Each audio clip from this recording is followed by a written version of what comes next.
You are listening to You Restored with Dr. Kelley Reis. To listen to all episodes, visit libertynaturalwellness.com. On this episode of You Restored, I want to talk more about conditioning, how we are conditioned to think we're supposed to be sick. So think of this reel. I'm sure you've seen this reel. I've seen it 100 times. There is a man jumping off the bed of his truck, and it shows 20-year-old, and he might go to the edge, run up to the edge and do a flip. Then it shows 30-year-old. He runs up to the edge and then he jumps off. Then 40-year-old, he walks up to the edge, he sits down on the edge of the truck bed and he jumps off. 50-year-old, he's almost rolling to the edge and barely able to get himself off the truck bed. Do you realize this is on purpose? This is conditioning. You are not meant to feel like crap as you age. I'm going to tell you a story. I had a 94-year-old come to me. His main reason for coming to me was so that he could bowl. 94. So that he could bowl. And he was feeling great overall. He was a little achy. Energy wasn't what he wanted it to be. But 94, guys, that is how we should be. We should be feeling good. Think about when you started to first hear that. Was it an ad on TV? Was it your parents? Was it a doctor? Was it a headline? You might have seen a headline, what to expect of your joints at 40, what your energy should be feeling like at 35. Somewhere along the way, you were taught / conditioned that you are not supposed to be feeling well as you age. Overall, 20s, we think of optimization. That's when we're in our prime. Guys, 20. That is not our prime. But we are told that 20, that's when we're optimized, we're the strongest. And somewhere along the way, we started hearing, well, you're in your 30s now. Maybe that was, like I said, the doctor visit. We're in our 30s now. So you're not going to have the zip or energy that you did in your 20s. You're in your 30s now. So things do happen as we age. Absolutely. But these aren't things that should break us down so that we're not able to function as we were in our teens and 20s. The world, our lives don't end at 29. So what is actually happening? And it's important to get into this because this is more, I want to describe a load on our system. This is not so biological or age-based. It's more of a load-based.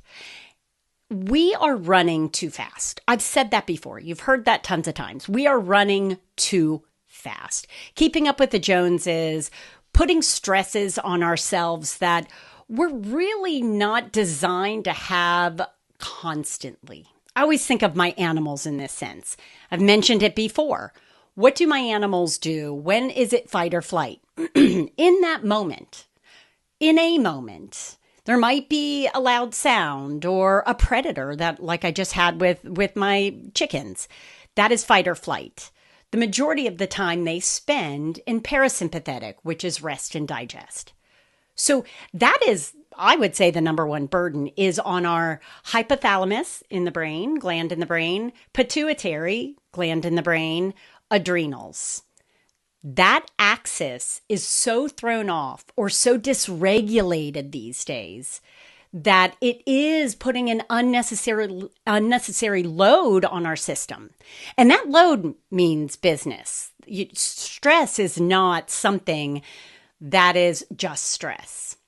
Stress physiologically, biochemically will take you down.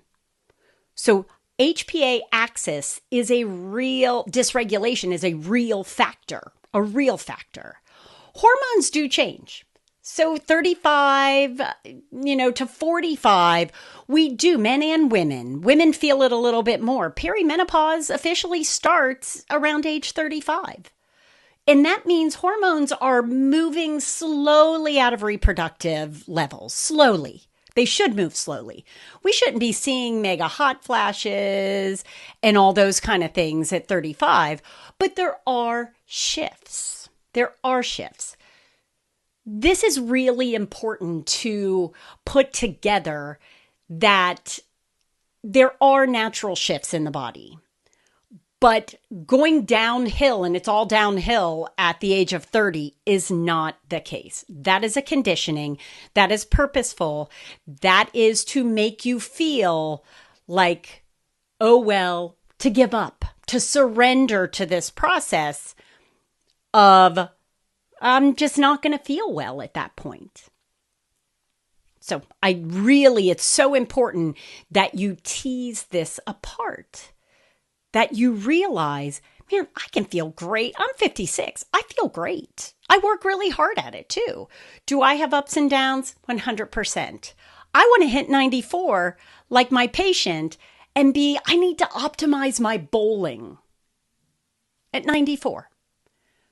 That is really important for you to take to heart. Stop buying into that conditioning. There's something that's real. So we've all heard about placebo, right?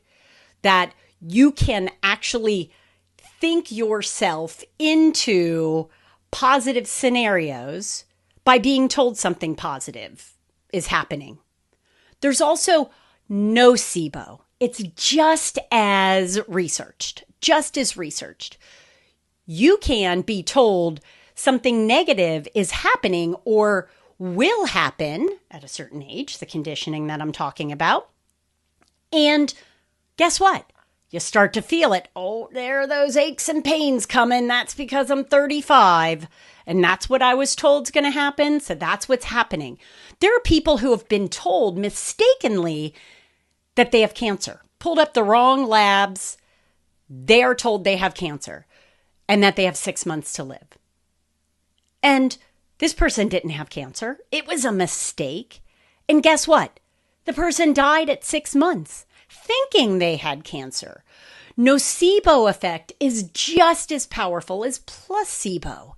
It's shifting the mindset into an acceptance, a belief that then has a cascade of effect to the rest of the body.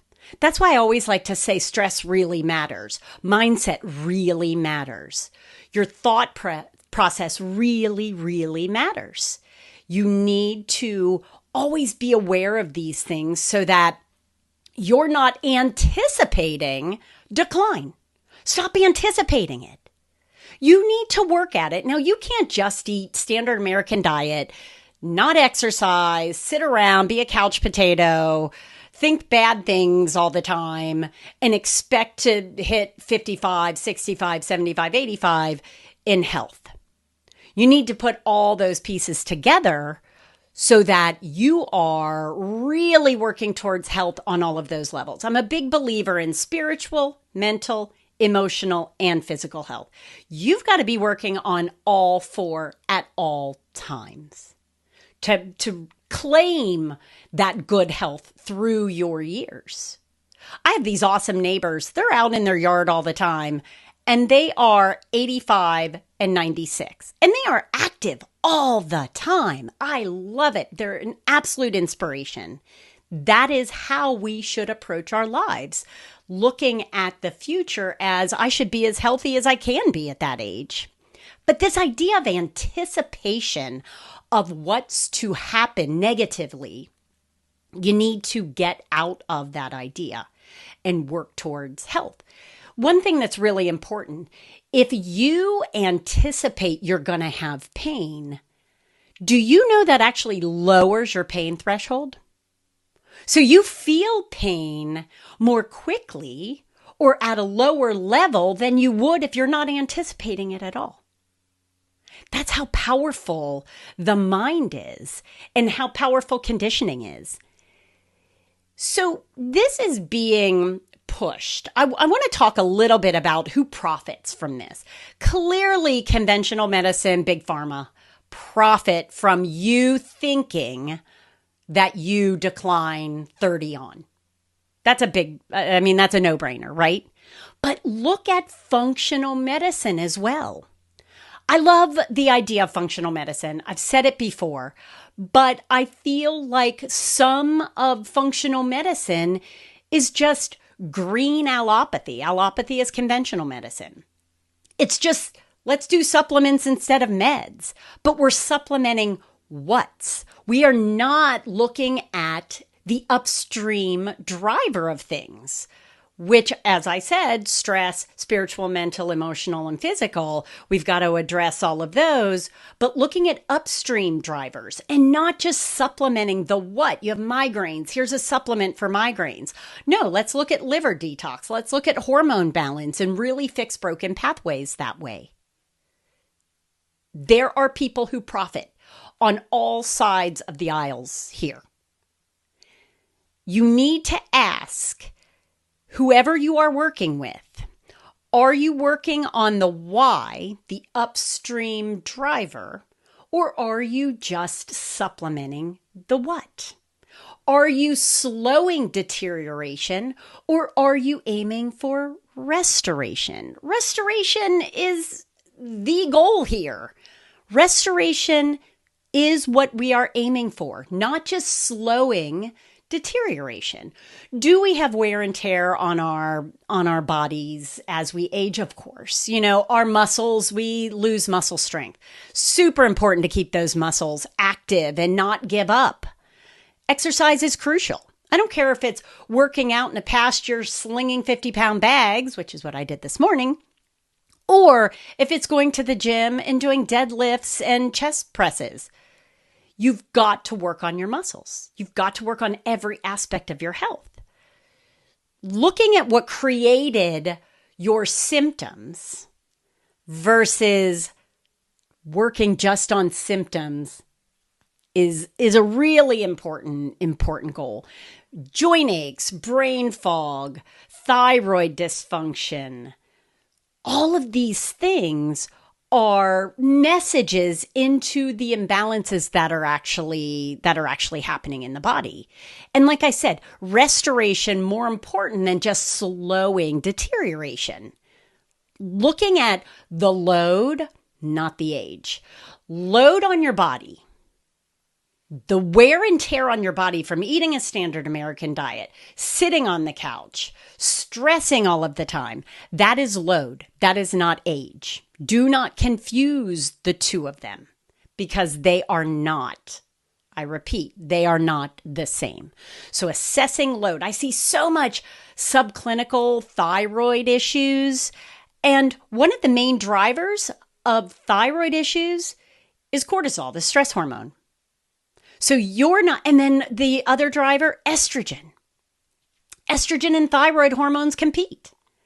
So we're looking at subclinical hypothyroidism. There's fatigue, hair loss, dry skin, constipation, all of those types of symptoms. And, let's give you a supplement for your thyroid versus looking at upstream drivers that are creating the thyroid problem. I have clients who at 50 feel better than they did at 34. That's awesome. I wish they didn't feel bad at 34. But some people need to feel bad to feel good. So assessing yourself, stop buying into this idea that it's just downhill at 29. It's absurd, but it's everywhere. Pay attention. I want you to pay attention. I want you to think back when you first learned that. But I also want you to think about in everyday life. Wow, look, I'm reading this headline. Why joints hurt at 40. Why you're fatigued at 35. Start looking at headlines. I bet you a lot of those are going to be from functional medicine, from the functional medicine arena. I bet you money that you will see these from functional medicine blogs and podcasts and things like that. don't buy into it. Because then you are just addressing, oh, I need that ache to go away. Here's a supplement. Look at those upstream drivers. I have an off-track thoroughbred, and I have 2 horses, but I like to talk about him because he can be a nervous ninny. But he doesn't wake up in the morning thinking, well, I'm 8 years old, I'm going to hurt today. If he hurts, it's because something is out of balance. I love, love, love to look at my animals for messages in how we should respond. We should be more like the animals. In all honesty, we need to be more like that and stop living in a chronic state of sympathetic dominance. Run, run, run, run. Keep up, keep up, keep up. Soccer mom mentality. And we need to live in a calmer state. We need to better understand why that load is driving our ability to function properly. Is it a heavy, inflammatory load? We need to better understand that. But take away one thing from this. That is, do not buy into the idea that your physical health really ends at 29 and it's all downhill from there. Do not buy into that. Reclaim every year as a new way to feel healthy. I am 56. What can I do to improve my health? Not just stop decline, restore my health so that I hit 57 better than when I hit 56. That's how you should approach every year of your life. I'm Dr. Kelley Reis. This is You Restored. Don't forget, you need to do the real work.